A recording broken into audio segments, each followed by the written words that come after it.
advice, and something that we all need to pay attention to on a daily basis, not just when we're trying to get pregnant. But, you know, Robin, now that you have this amazing, adorable little bundle of joy,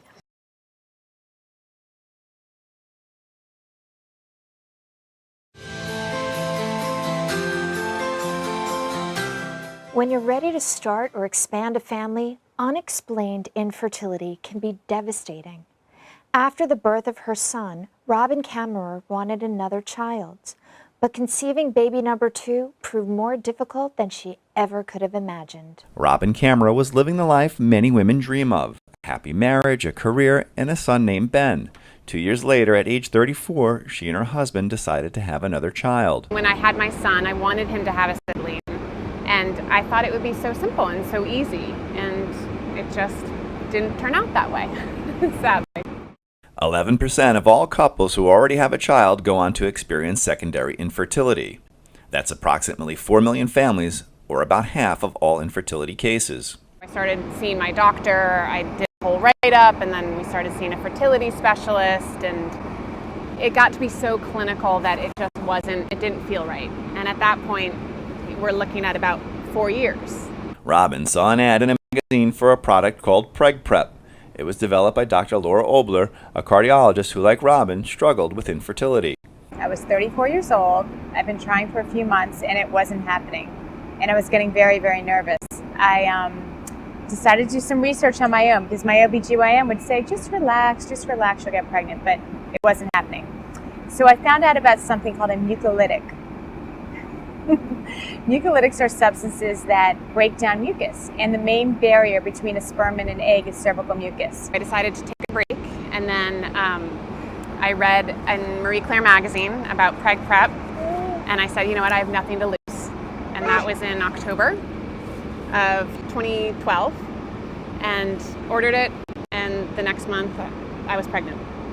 And I had miscarried, so I knew that it worked. After 4 years of having absolutely nothing, at least I had something happen. And so I did it again, and then the result is Isadora. Dr. Oboler's own experience has turned into a message of hope for many mothers and women who want to become mothers. After what I had personally gone through, that as a doctor I had an obligation to help others. And it's such an easy, simple, safe solution. Is it going to help everyone? No, but it might help people. It might help you. And I feel that you should give it a shot. So it's safe, it's not invasive, it's something that I really believe in. My one take-home message to everyone else who's going through it would be to not give up hope. joining me now is Dr. Lara Oboler, Dr. Kevin Jovanovich, and moms Robin, Katie, and Jill. Welcome to you all. Thank you. Thank you. Thanks. I have to start with you.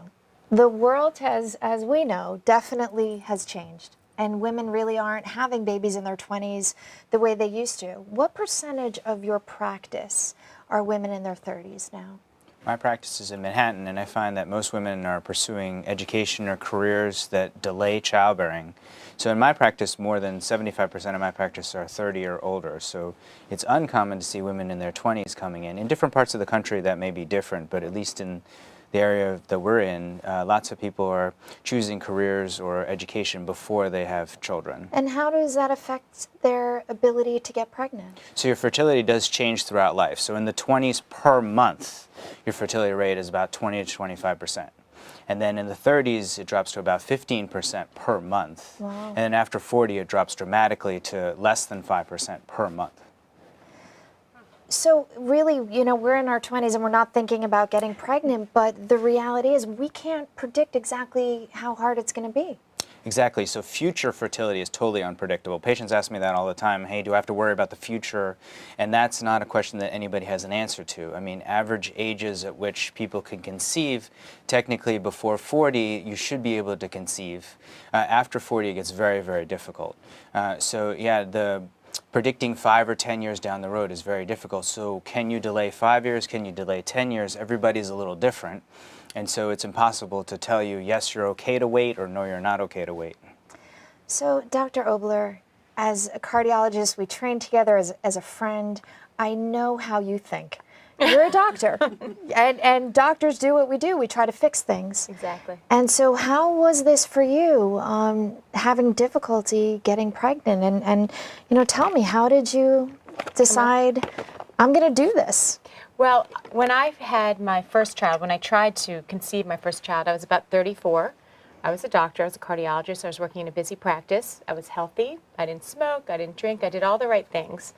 And I tried for about 6 months to get pregnant and was not successful. So I started really doing some medical research. And I came across something called a mucolytic. Mucolytics are substances that thin out mucus. And the main barrier between a sperm and an egg is cervical mucus. So if you can make that thinner, the sperm can swim a little bit easier to the egg. And as women get older, this is what part of the problem is, infertility, that the cervical mucus? So there's probably multifactorial, as you sort of said, unexplained. There's lots of different things that affect your ability to get pregnant. A third of the time it's male factor, the sperm changes. A third of the time it's egg. And then there's this whole other category. So it's about a third of all sort of unexplained have something to do with the structure, the mucus, the uterus, the tubes. So it is a big chunk of the reasons why people don't get pregnant. So Lara, you just tapped into figuring out how to change what's normal. Well, I did a lot of research and decided to try it. It was my 7th month of trying, and I took a substance that had a mucus thinner in it, and I ended up going to see an OBGYN, a fertility specialist, thinking I wasn't pregnant. And as I was sitting there in his office and he was telling me we're going to do these procedures and these tests and start these medications, the nurse walked in and said, "You're pregnant." And it was shocking to me. And I said, I did something differently this month than the other 6 months. And he said, "Did you take some kind of mucolytic?" And I said, "Yes." And he said, "That's why you're pregnant." It was crazy. It's amazing. It was great. Robin, I know that you really went into that whole fertility thing and said, this is not for me. Mm-hmm. And that one thing that you kept mentioning, hope. Yeah. Tell me about that word, that one thing that kept you moving forward. I think it was just more the idea of wanting to bring a sibling to my son, right? And after trying so hard and just knowing that fertility, for whatever reason, just didn't work for me. And my heart wasn't there after. It was just so clinical and so black and white, and I just don't think that way. And so to then kind of take a step back, and after years of trying, take a step back, I'm going to take a break, and then seeing this in the magazine and being like, I have nothing left. Like, it's okay. I'm going to try it and see what happens. And literally 1 month later, a little bit of hope. a little bit of hope. And it worked. And Jill, I know your doctor is here with us Yes, today. yes. Were you one of those women that sort of did their career and pushed off having a baby? Absolutely. Yes. In fact, I waited right up till I was 39 before I decided, okay, last call. It's now or never. And, decided that my husband and I would try, and we, found the same thing. You spend all your time, life thinking the second you start trying, you're going to get pregnant immediately. And of course that didn't happen. And we tried for, 7 months, without any luck before my doctor, mentioned PregPrep, and I tried it, and 1 month later, I was pregnant. So, and I wasn't ready to go into fertility either. I wasn't ready to head in that direction just yet. So that's, it worked for me. It's fantastic. Okay, so Katie, you're a nurse. Mm-hmm. So here you're not getting pregnant. As a nurse, did you have any understanding of, okay, I know what's going on, and did you have an idea of what to do about it, or how did you end up in this situation? Being a nurse, I am doing med-surg nursing, and so obviously women's health I wasn't very knowledgeable with that. So with the help of my cousin, kind of gearing me in the direction, she was the one who knew about the product, I decided to take a chance on it because, like Robin had said, there's nothing to lose, right? So ended up doing it, and again, I think it's pretty ironic. Literally a month later, we were pregnant. So it was pretty exciting. To, It's fantastic. Yeah, We have absolutely. to take a quick break, but when we come back, we have some new and incredibly adorable guests here with us. Stay tuned. I love having these babies here, and how cute are they? They're an absolute welcome addition to the studio. Thank you for visiting with us today. So, Dr. Oboler, I have to ask you, what does it feel like seeing these babies? It's honestly a thrill. There's no I other way to can't describe imagine. it. It's a complete thrill. I am so excited. These mommies and babies are all beautiful and wonderful people, and I'm just beyond excited and happy. It's incredibly rewarding. I'm sure it is. And especially after everything you went through and what you created is helping create. And I think they had something to do with it. They had something to do with it. A little bit. One of the things that I tell my patients is you have to train for pregnancy like you're training for a marathon. What advice do you give your patients, and where does PregPrep fit into that advice?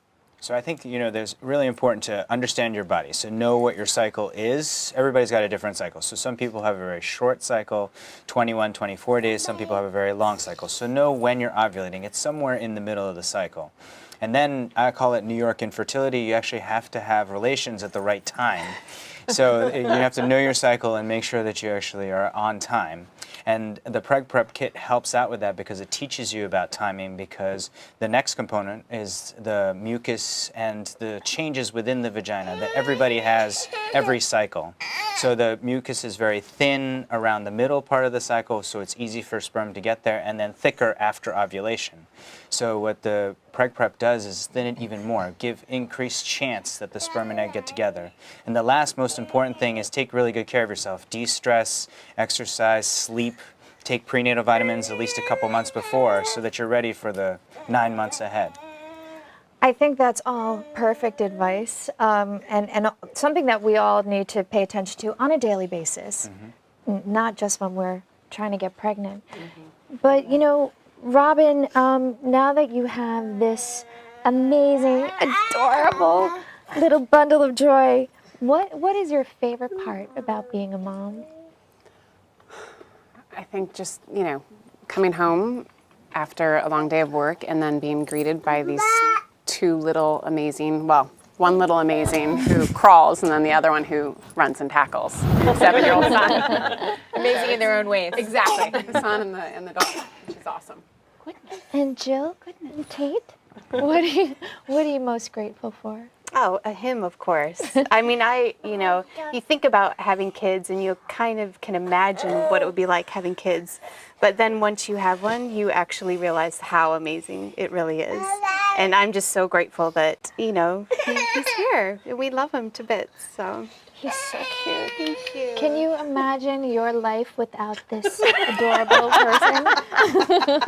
No, I actually can't imagine it. Actually, at this point, my husband and I were just talking about it the other day about, what did we do before we had him? It's just they fill your life with so much joy. He's not having so much joy right now, but that's okay. I am, and it is. It's just the most special feeling ever to have him in our lives.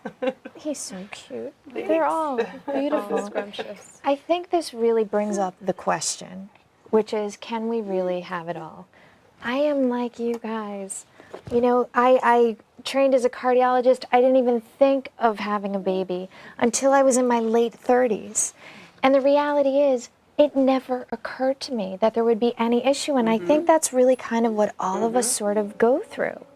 And at the end of the day, biology supersedes any career choice that any of us are going to make. And I really think that this is such an important issue that we bring to women, that maybe we can have it all, but maybe we should plan a little differently for the future. Thank you so much for visiting with us today.